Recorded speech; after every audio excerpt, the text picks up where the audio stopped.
said I was the best on the block.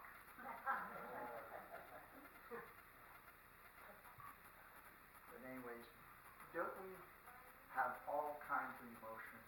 There's an old saying that says if you love, let it go. If it never returns, it was never yours anyways. If it does return, it will be yours forever.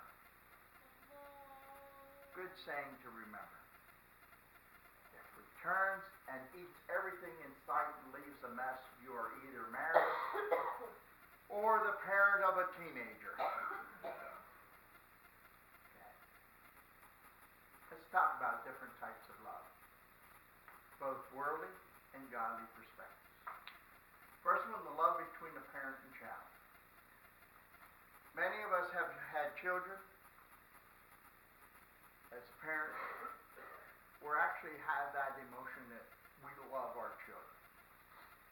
You know, every one of us as a parent should love our children, and I'll put that in there. We basically raised them. There were times of sweetness, and there were times that we think of between the ages of 12 and 21. That was difficult.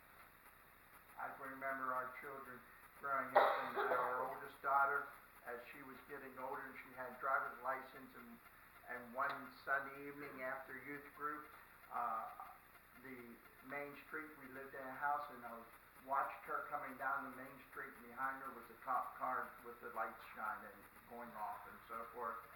And she never stopped. She pulled right in front of the parsonage. And he pulled in behind her.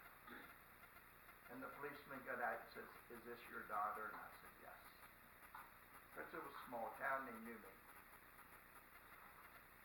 We restricted her from driving to school for the next 2 weeks. And she thought she could get away with it by going up to the bus stop and her friend picking her up in her car at the bus stop and riding instead of riding the bus. Until one morning I was standing on the street corner, on the opposite corner as the bus pulled up, and she was standing there waiting, and she took notice that I was standing across the street. She got on the bus. We love our children, don't we? We care about them. You know, we are, as parents, are to model our lives after Jesus Christ. And we are to model our relationship with our children after his relationship with children. You see, our children only know what to do, what to think, and so forth is by our model. What's our model? It should be that after Jesus Christ. To be like him. In Matthew 18:2, he called little children and had him stand among them. And he said, "I tell you the truth, unless you change, become like children, you will never enter the kingdom of heaven. Therefore, whoever humbles himself like this child is the greatest in the kingdom of heaven."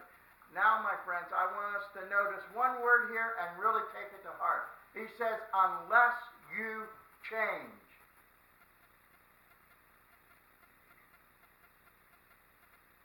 Whoa.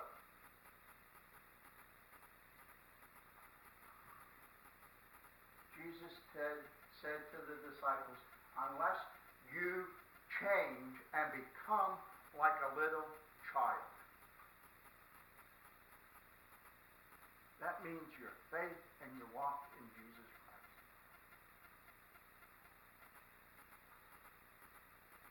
A child trusts God more than many adults. A child believes in God more than a lot of adults. It says, unless you change and become like a little child, you'll never enter the kingdom of God. Matthew 19:13 through 15, then the people brought